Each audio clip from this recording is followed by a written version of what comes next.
యోహాను సువార్త 15వ అధ్యాయం తిరిగి 4వ వచనం వద్దకు వద్దాం. నా యందు నిలిచియుండుడి. 15వ అధ్యాయం 7వ వచనం,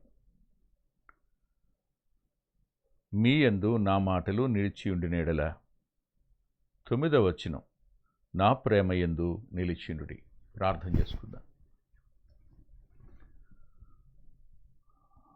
జాలి కలిగిన మా ప్రియ పరలోకపు తండ్రి, పరిశుద్ధుడైన మా దేవ, మరోసారి మీ ప్రియ కుమారుడు మా రక్షకుడైన యేసుక్రీస్తు ప్రభు వారి పరిశుద్ధ నామంలో మీ పాదాల సమీపానికి వస్తున్నాం. మీరు మాతో కూడా ఉన్నారని, మీ సన్నిధి చేత మమ్మల్ని బలపరుస్తున్నారని, మా శారీరక సంబంధమైన బలహీనతల్లో మీ బలాన్ని పరిపూర్ణం చేస్తూ మాట్లాడడానికి కృప చూపుతున్నారని కృతజ్ఞత చెల్లిస్తున్నాం. విస్తారమైన మనుషుల పరిస్థితుల మధ్యనం, మాటల మధ్యనం, మానసిక ఒత్తిడి వద్ద ఇంతదనుక మీరు కృప చూపించి అనవసరమైన పరిస్థితులు, మాటలు రాకుండా మా గొంతుకు కత్తిపెట్టి కాపాడి సంరక్షించిన దేవుడు అని కృతజ్ఞత చెల్లిస్తున్నాను. ఎంతైనా నమ్మదగిన వారు మీరు. మరణం వరకు నమ్మకంగా మీ కొరకు జీవించే కృపను మాకివ్వండి. మా సమయం యావత్తు మీరే దీవెనకరంగా చేయగలిగిన వారు. మా బలం సరిపోదు, మేమెంతో బలహీనులమని ఒప్పుకుంటున్నాం. ప్రత్యేకంగా ఈ సమయంలో నీ వాక్యాన్ని వివరించడానికి చాలినంతటి కృపను మీ నుండి పొందగోరుతున్నాను ప్రభువా. ఈ తరంలో మీ కృపను అత్యధికంగా వాడుకున్న వారిలో నేను కూడా ఒకడిని. ప్రతి విషయంలో నీ మీద ఆనుకునేటువంటి భాగ్యం ఇచ్చావు నాయనా. ప్రతి విషయంలో మీ కృపా సమృద్ధిని అనుగ్రహిస్తూ వస్తున్నారు. రుణస్థుణ్ణి. వింటున్న మా పిల్లల యొక్క ప్రయోజనం కోసం నన్ను మరుగుపరచుమని, మా సమయాన్ని దీవెనగా మార్చండని, వాక్యం ప్రకటిస్తున్నప్పుడు ఆ వాక్యాన్ని ఎలా వివరించాలో, వారికి అర్థమయ్యేటి ఎలా చెప్పాలో, వారు ఏ రీతిగా స్వీకరించి మేలొందాలో సంపూర్ణంగా మీ ఆధిపత్యానికి అప్పగించుకుంటూ మీ సహాయాన్ని ప్రత్యేకంగా కోరుకుంటున్నాను. తమ్ముడు ఎబినేజర్ పవిత్రన యొక్క అమ్మగారి కోసం ప్రార్థన చేస్తున్నానయ్యా. ముట్టండి, స్వస్థపరచండి నాయన. సంపూర్ణమైన ఆరోగ్యం అనుగ్రహించండి. ఇదే సమయాన మా తండ్రి అయిన దేవా, ప్రత్యేకంగా చెల్లి సుహాసిని కొరకు ప్రార్థన చేస్తున్నాను. ప్రభువా, సంవత్సర కాచి తన ట్రాన్స్ఫర్ విషయంలో అనేకమైన అభ్యంతరాలు, ఆటంకాలు, తన కళ్ళ ఎదుటనే అనేక మంది ట్రాన్స్ఫర్ అయి వచ్చేసి తమ స్వస్థలాలలో ఉన్నారు. ఇబ్బందులు కూడా లేనివారు, బాధలు లేనివారు. తానైతే ప్రియ తండ్రి తన భర్తను కోల్పోయి పిల్లలకు దూరంగా ఉండి వేదన చెందుతూ ఉండగా మీరే కృప చూపించి కార్యం జరిగించండి నాయన, జరిగించండి. తమ్ముడు షాహును ముట్టి స్వస్థపరచండి, సంపూర్ణమైన ఆరోగ్యం ఇవ్వండి. తమ్ముడు రతన కుమార్ నాన్నగారిని దయచేసి ముట్టి స్వస్థపరచమని ప్రార్థన చేస్తున్నాను. చెల్లి ఆనంద్ కుమార్ యొక్క నాన్నగారి కోసం ప్రార్థన చేస్తున్నాను. ప్రభువా, 2 దినాలు అయితే కానీ చెప్పలేమన్నారు నాయన. కనికరం చూపమని ప్రార్థిస్తున్నాను. కనికరం చూపండి ప్రభువా, కనికరం చూపండి. తిరిగి ఇదే సమయాన్న సంఘంలో ఉన్న ప్రతి బిడ్డ, వారి చుట్టూ కూడా నీ కాపుతలు ఉండడం అనుగ్రహించమని, నీ దాసుని బలపరిచి మా సమయం యావత్తు దీవెనగా మార్చండని యేసుక్రీస్తు ప్రభు వారి పేరిట ప్రార్థిస్తున్నాం తండ్రి. ఆమేన్, ఆమేన్. ప్రభు మాట్లాడుతూ నా యందు నిలిచియుండుడి అన్నారు ఆయన. మొట్టమొదటిగా ఆయన యందు ఉన్నవారెవరు? అసలు క్రీస్తు యేసునందు ఉన్నవారెవరు? మేము క్రీస్తు యేసులో ఉన్నాము అని ఎవరు చెప్పగలుగుతారు? ఇది ప్రతి వ్యక్తి ఆలోచించదగిన ప్రశ్న. నేను క్రీస్తు యేసునందే ఉన్నానా? ఒక వ్యక్తి నూతనంగా జన్మించిన వాడైతేనే అతడు క్రీస్తు యేసునందున్నవాడు. తిరిగి జన్మించని వాడు ఎవరైనా సరే మారు మనసు పొందని వ్యక్తి ఎవరైనా ఆయన యందు ఉన్నట్టు కానే కాదు. నేను మీకు ఒక వచనాన్ని చదివి వినిపిస్తాను. దయచేసి మీరు నాతో పాటు కొరింథీయులకు రాసిన 2వ పత్రిక 5వ అధ్యాయం 17వ వచనం. కాగా ఎవడైనను క్రీస్తునందున్న యెడల వాడు నూతన సృష్టి. నూతన సృష్టిగా మార్చబడిన వాడు ఎవడో అలాంటి వాడు మాత్రమే క్రీస్తు యేసునందున్నవాడు. మారు మనసు పొందనివాడు క్రీస్తు యేసునందున్నవాడు కాడు. తిరిగి జన్మించిన అనుభవం నీకుంది కదా? నేను మారు మనసు పొందాననే నిశ్చయత నీకుందా? నీ ఆత్మతో సాక్ష్యం చెప్పిన అనుభవం ఉందా? ఇది ఉంటే నీవు క్రీస్తు యేసునందు ఉన్నవానివి. క్రీస్తు యేసునందు నువ్వు ఉన్నావు. ఇది ఎన్నడూ మర్చిపోకూడదు. క్రీస్తు యేసునందు నేనున్నాను అనడానికి మరింకొక రుజువు ఏమైనా ఉందా అంటే, ఒకసారి నాతో పాటు మీరు కొరింథీయులకు రాసిన 1వ పత్రిక వద్దకు రండి. 1వ పత్రిక 1వ అధ్యాయం 2వ వచనంలో కొరింథీలో ఉన్న దేవుని సంగమునకు అనగా క్రీస్తునందు పరిశుద్ధపరచబడిన వారై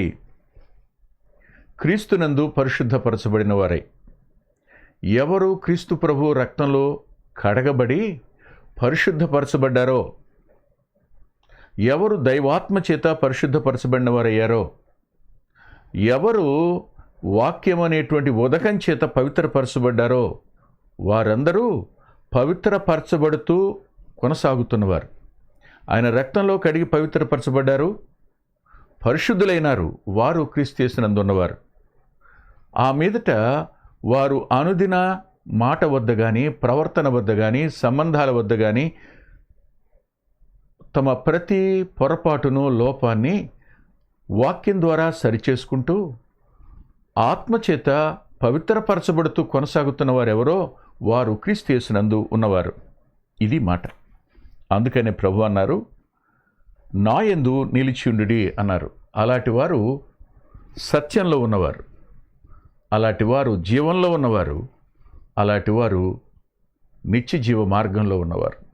నేనే జీవాన్ని అన్నారాయన, నేనే సత్యాన్ని అన్నారాయన, నేనే మార్గాన్ని అన్నారాయన. ఆయనలో ఉన్నవారు. ఇలాంటి వారు ఆయనలో ఉన్నవారు. వీరిలో ఏముండాలో చెప్తున్నాడు ఆయన. వీరిలో ఉండవలసింది ఏమిటి అనంటే 7వ వచనం చదువుదాం. అందులో అంటాడు ఆయన, మీ యందు నా మాటలు నిలిచియుండినెడలా అన్నాడు. ఇట్టి వారిలో ఉండవలసింది ఏమిటి? సహజంగా చాలామంది తిరిగి జన్మించిన తరువాత వారు ఊహల్లోనూ, కల్పనల్లోనూ, సంఘ సంబంధమైన చరిత్రలోనూ, దాన్ని స్థాపించిన వ్యక్తులు, ఆ వ్యక్తుల ద్వారా జరిగిన కార్యాలు, ఇవి మాత్రమే వారిలో నిలిచి ఉంటాయి. దేవుని వాక్యానికి వారిలో చోటుండదు. జాగ్రత్తగా వినండి. తిరిగి జన్మించిన వారు బలంగా ఉండకపోవడానికి గల కారణం, పవిత్రతలో కొనసాగపోవడానికి గల కారణం, వారు తమ వ్యక్తిగత జీవితంలో ఆత్మీయతను అభ్యాసం చేయలేకపోవడానికి గల కారణం ఏమిటంటే, వారు తిరిగి జన్మించి ఉంటారు. అయితే వారి మనసు నిండా ఎవరు ఉంటారంటే క్రీస్తు కాదు. ఎవరు ఆ సహవాసాన్ని ఆరంభించారో ఆ వ్యక్తే వారికి ప్రధానం. లేదు వాక్యం బోధిస్తున్న సేవకుడే వారికి ముఖ్యం. లేదు వారి అభిమానిస్తున్న సేవకుడే ఆ సింహాసనంలో ఉన్నది. ప్రభు కాదు, ప్రభు వాక్యం కూడా కాదు. వాక్యానికి కాకుండా ఎవరు సాంప్రదాయాలకి, ఎవరు తమను నడిపిస్తున్నటువంటి ఆ విధానానికి దానికి వారు అధిక ప్రాధాన్యతనిస్తుంటారో అలాంటి వారి అంతరంగంలో వాక్యం నిలిచి ఉండే అవకాశం ఉండదు. లేఖనంలో స్పష్టంగా చెప్తూ, మీ హృదయములలో ఆయన వాక్యము సమృద్ధిగా నివసింపనీయండి అన్నారు.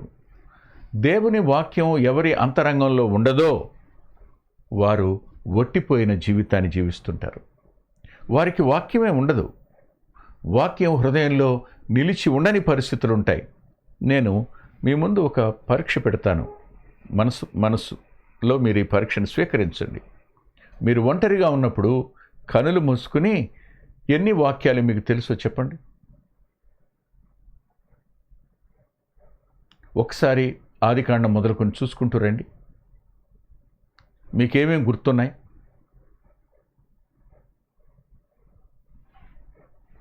కదూ? ఇప్పుడు ఇలా అంటారు, పరిశుద్ధాత్మనికి నువ్వు ఆలయంగా ఉన్నావు, అనుమానం లేదు.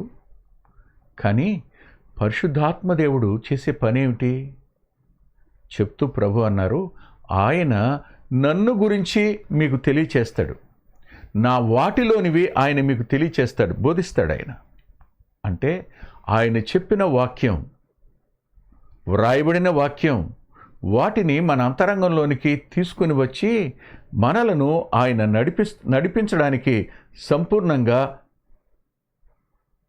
కార్యం చేస్తాడు.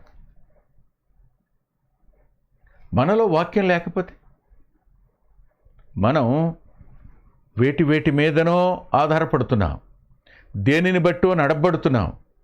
మనకు తెలిసినటువంటి వ్యక్తుల ఆలోచనను బట్టి, మనకొచ్చిన కలలను బట్టి, మనకు ఇతరులు చెప్పిన మాటలను బట్టి, ఎవరో మన గురించి చెప్పినటువంటి రేపు ఇలా జరగబోతుందని చెప్పిన మాటలను బట్టి మనం నడుస్తున్నాం. కానీ దేవుని వాక్యాన్ని బట్టి నడుస్తున్నామా? వాక్యం స్థిరమైన వాక్యం. అది నిన్ను ప్రభు వైపుకు, ప్రభులోనికి బలంగానో లోతుగానో నిన్ను బలవంతునిగా చేసి నడిపించేది వాక్యం. ఆ వాక్యానికి నీలో చోటు లేనప్పుడు ఎవరో ఒకరు ఇలా అన్నారు, ఎప్పుడో రాయబడిన వాక్యం అయ్యా, ఆ వాక్యం కాదు, ఇప్పుడు దేవుడు ఏం చెప్తున్నాడో చెప్పండి. ఒకటి గుర్తుపెట్టుకోండి, ఆయన వాక్యానికి వేరుగా మాట్లాడరనే సత్యం మీకు తెలిస్తే ఇలాంటి మాటలు మీరు మాట్లాడరు.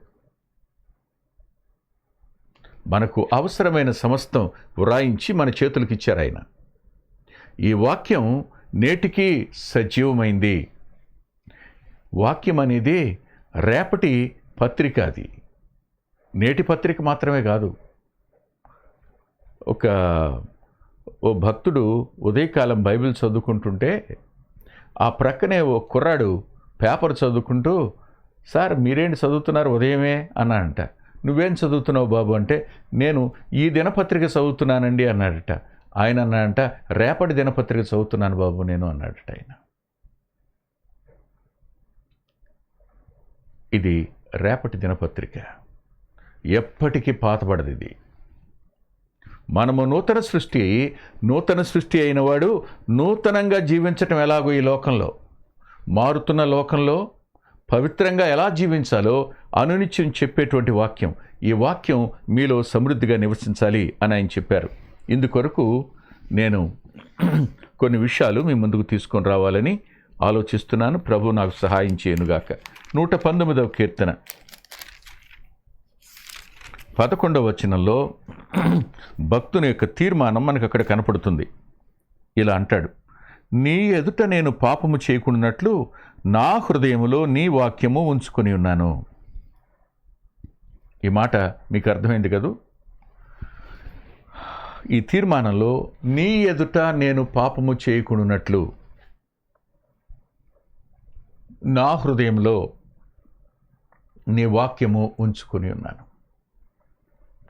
తిరిగి జన్మించిన వ్యక్తి, పరిశుద్ధపరచబడినవాడు, అతడు దైవాత్మ కలిగినవాడు.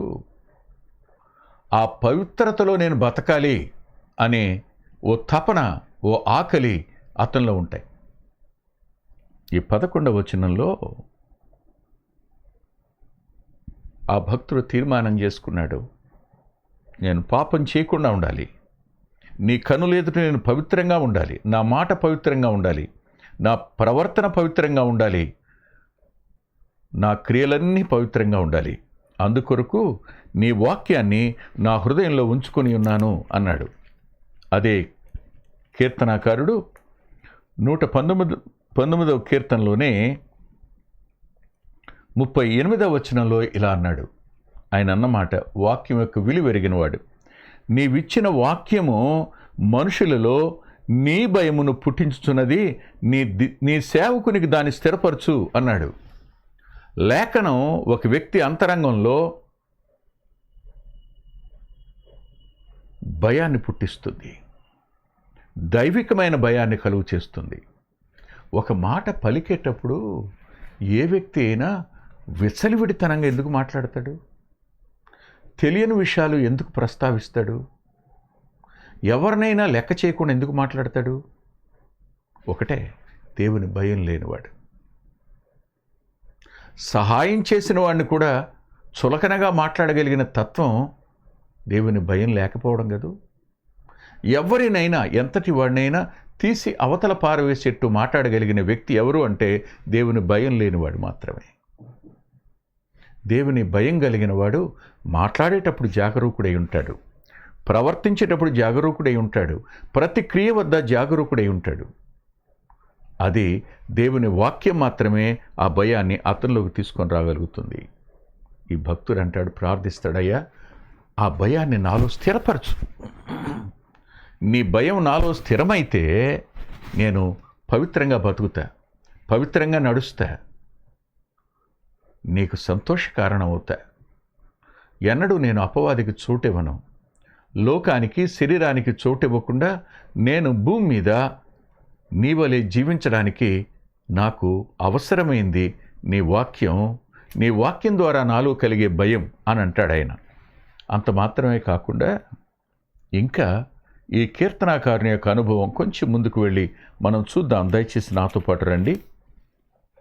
మనందరికీ బాగా పరిచయమైన వాక్యం 105వ వచనంలో, నీ వాక్యము నా పాదములకు దీపము, నా త్రోవకు వెలుగునై ఉన్నది. ఈ మాట ఏమిటంటే, నేను అడుగు తీసి అడుగు ఎక్కడ వేయాలో నాకు అర్థం కానప్పుడు నా ప్రతి అడుగు మీద నీ వెలుగు ప్రకాశింపచే ప్రభువా. నా త్రోవ మీద నీ వాక్యపు వెలుగుంటే అప్పుడు నా పాదం తొట్టిల్లదు, నా పాదం జారదు. నీ వాక్యం చెప్తుంది ఇది స్థిరమని, నువ్వు ఎలా నడవాలని. ఆ వాక్యం నాకు దీపం అయ్యా, నాకు వెలుగయ్యా. అంతేకాదు, హెబ్రీ పత్రికలో 4వ అధ్యాయం 12వ వచనం,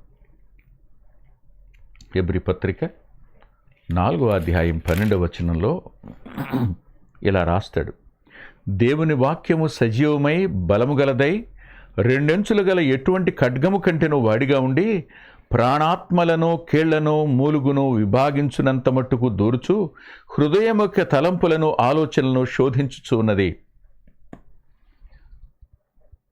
ఈ మాట ఒక అద్భుతమైన దిక్చూచి, రాడార్, నడిపించేది. ఎలాగూ అంటే, నీ ఆలోచన శరీర సంబంధమైందే, ఆత్మ సంబంధమైందే ఎలా తెలుస్తుంది నీకు? నీవు మాట్లాడుతున్న మాట శరీరానుసారంగా మాట్లాడుతున్నావు, ఆత్మానుసారంగా మాట్లాడుతున్నావు, ఎలా అర్థమవుతుంది నీకు? ఈ వాక్యమే. వాక్యం ప్రాణాన్ని, ఆత్మను విభాగిస్తుంది.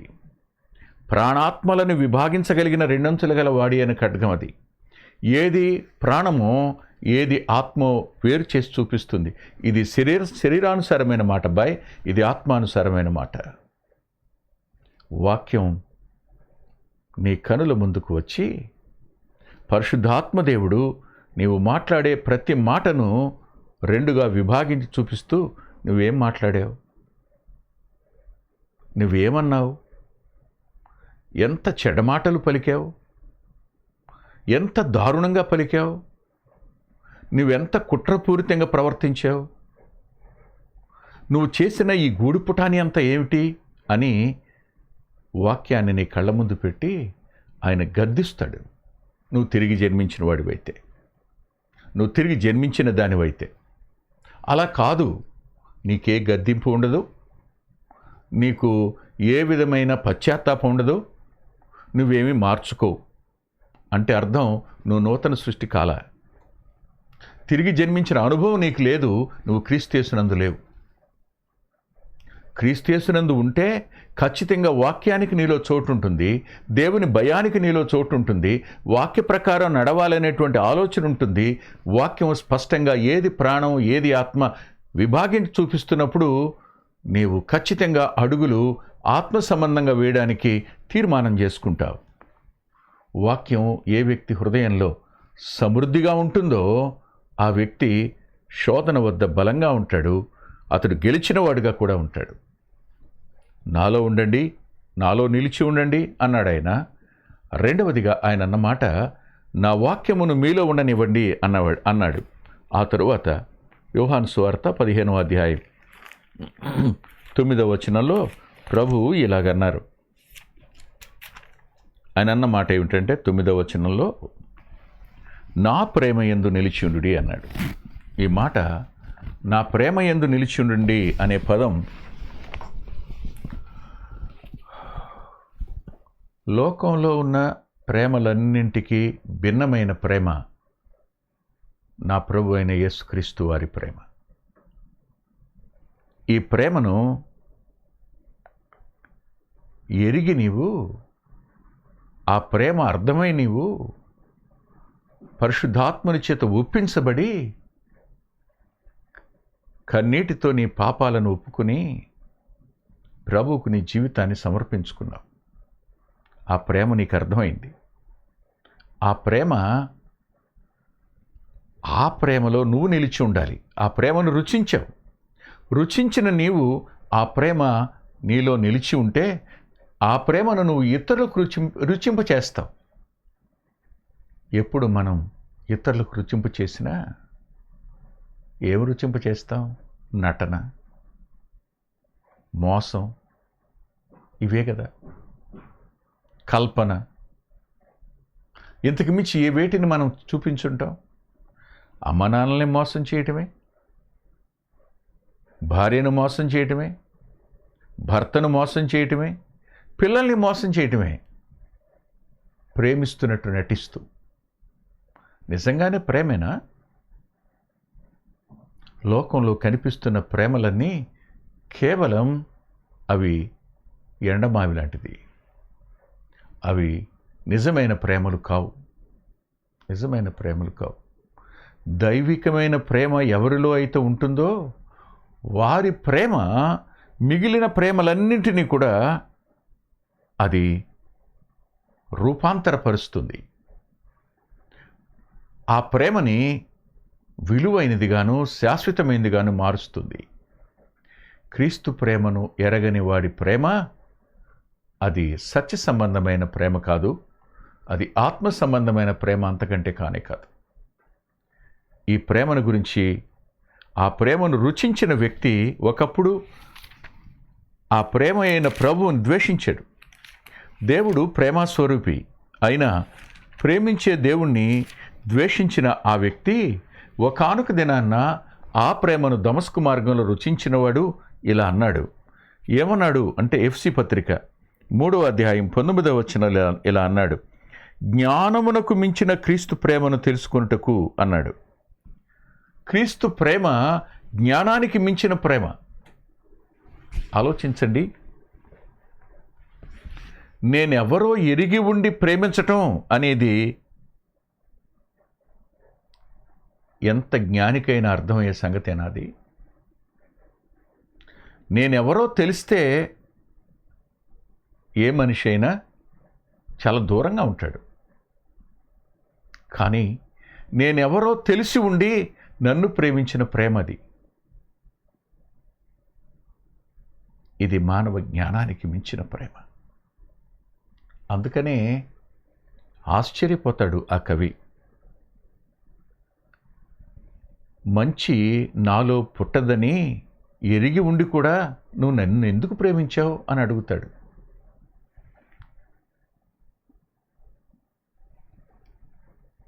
నేను ఎలాంటి వాడినో ఎరిగి ఉండి కూడా నన్ను ఎలా ప్రేమించావు అంటాడు. ఎవరైనా ఒక నరుడు నన్ను ప్రేమిస్తే ప్రతిఫలంగా ఏదైనా కోరుకుంటాడు.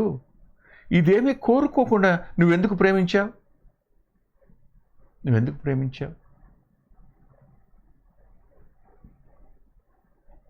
ఆహా అంటాడు.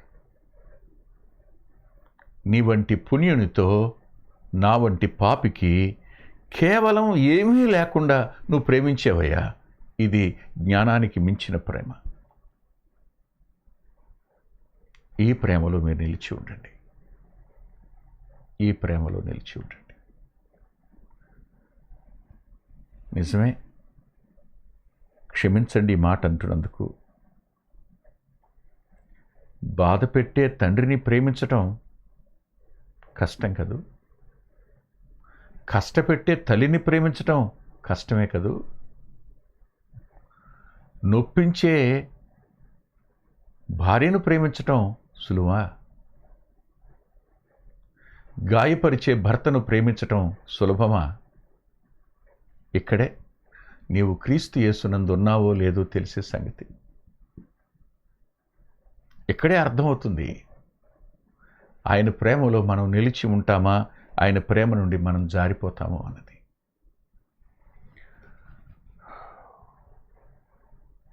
ఓ చెల్లి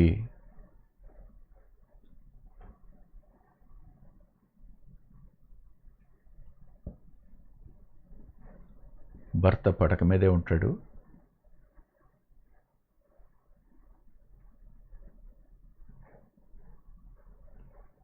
అన్నీ తనే చేయాలి. కానీ ఇంకా తన భర్త సజీవుడిగా ఉండాలనే కోరుకుంటుంది ఆ పిల్ల. ఏ ప్రేమ ఇది? జ్ఞానానికి మించిన ప్రేమ ఇది. తన భార్య పడక మీద ఉంది. ఆమె అతనికి మాట సహాయం తప్ప ఇంకేమీ చేయలేదు. కానీ తన భార్య తన కళ్ళ ముందు అలా ఉండాలని కోరుకుంటాడు ఆయన. అందుకోసం ఉద్యోగం కూడా రిజైన్ చేశాడు. ఏ ప్రేమ? జ్ఞానానికి మించిన ప్రేమ. ఆ బిడ్డడు సెరిబ్రల్ పాలసీతో బాధపడుతున్నాడు. తల్లిదండ్రులకు ఏ ప్రేమ ఇవ్వలేడు. అయినా సరే తన కొడుకు బ్రతికి ఉండాలని కోరుకున్నారు వారు. ఏ ప్రేమ? జ్ఞానానికి మించిన ప్రేమ. ఈ ప్రేమలో మీరు నిలిచి ఉండండి అన్నాడు ఆయన. ఈ ప్రేమ. అంతేకాదు, మరో మాట కూడా నేను మీకు చూపిస్తాను. ఈయనన్న మాటే. ఇదే వ్యక్తి, ఆ ప్రేమను రుచించినవాడు, గలతీ పత్రిక రాస్తూ, గలతీ సంఘానికి రాస్తూ 2వ అధ్యాయం 20వ వచనంలో ఇలా అన్నాడు. ఏమన్నాడంటే, నేనిప్పుడు శరీరమందు జీవించుచున్న జీవితము నన్ను ప్రేమించి నా కొరకు తను తాను అప్పగించుకున్న దేవుని కుమారునిందలి విశ్వాసం వలన జీవించుచున్నాను అన్నాడు. నన్ను ప్రేమించి తన కొరకు తాను అప్పగించుకున్న దేవుని కుమారుడు. ప్రభు యొక్క ప్రేమయ 2వ పార్శ్వాన్ని చూపిస్తున్నాడు ఆయన. 2వ భాగాన్ని చూపిస్తున్నాడు ఆయన. చూపిస్తూ ఇలా అన్నాడు, అది నా కొరకు అప్పగించుకున్న ప్రేమది. అది త్యాగసహితమైన ప్రేమది. కొట్టేవానికి ఎలాగూ తన చెంపలను అప్పగించాడో, బాధ పెట్టేవారికి తను తాను అప్పగించుకోవడం అన్నది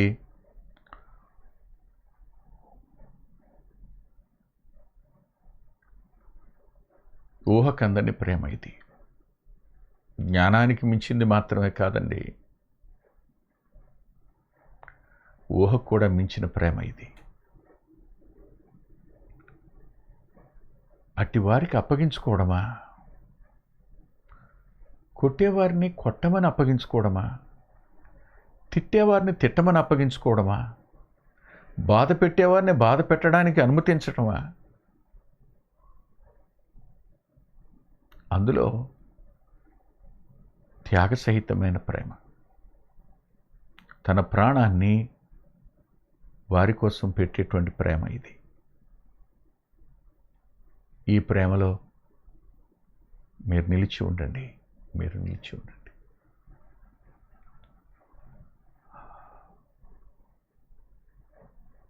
ఆశ్చర్యం ఏమిటంటే,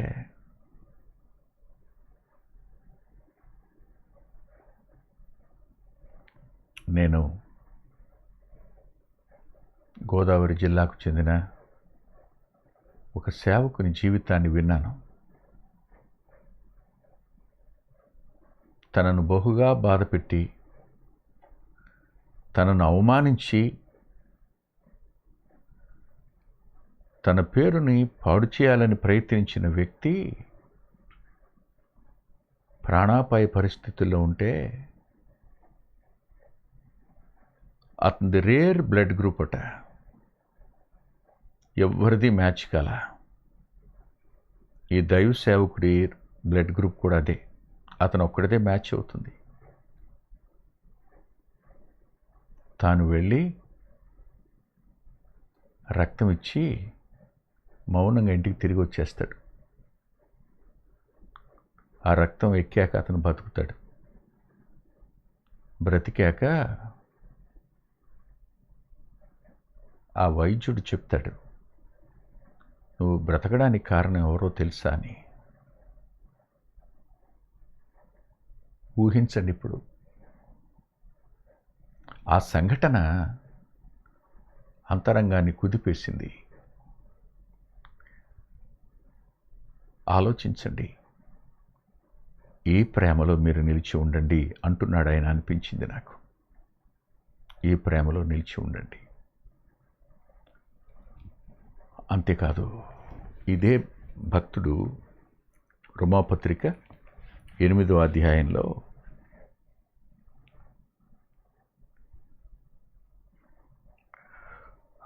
ఒక మాట అన్నాడు. ఏమన్నాడంటే 35వ వచనంలో, క్రీస్తు ప్రేమ నుండి అన్నాడు. క్రీస్తు ప్రేమ నుండి మనలను ఎడబాపువాడెవడు? శ్రమ, బాధ, హింస, కరువు, వస్త్రహీనత, ఉపద్రవం, ఖడ్గం, ఇలా అంటాను.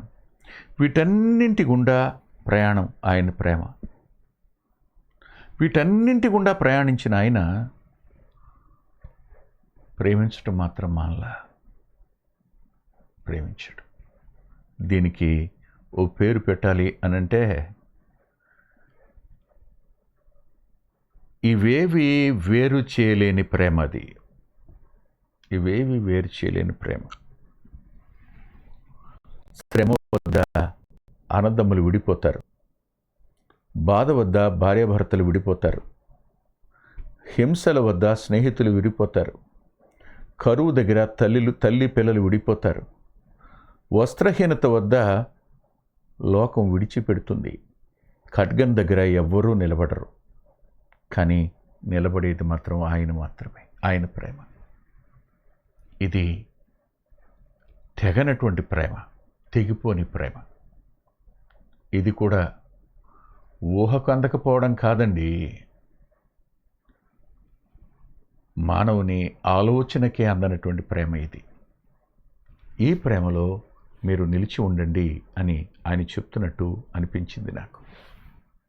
ఆలోచిద్దాం. శత్రువుని కూడా ప్రేమించిన ఈ ప్రేమ, క్రైస్తవ్యం అభ్యాసం చేయాలని ప్రభు కోరుకున్నాడు. కానీ మనం ఇంకా అక్షరాభ్యాసం దగ్గరే ఉన్నాం. నూతన సృష్టిగా మారేమంతవరకే. ఇంకా వాక్యం హృదయంలో సమృద్ధి అయిందో లేదో తెలియదు. దాన్ని అభ్యాసం చేస్తూ, ప్రేమను కనపరుస్తూ, ఆ ప్రేమ ద్వారా ఆ లేఖన స్వరూపి అయినటువంటి ప్రభువుని లోకానికి, లోకం కళ్ళకు చూపించడం ఎప్పటికి సాధ్యమయ్యాను. చనిపోయేలోగా కొన్నిసార్లైనా మన జీవితంలో ప్రభు కనిపిస్తే నిజంగా మనం ధనిలో తలలు వంచి ప్రార్థన చేసుకుందాం.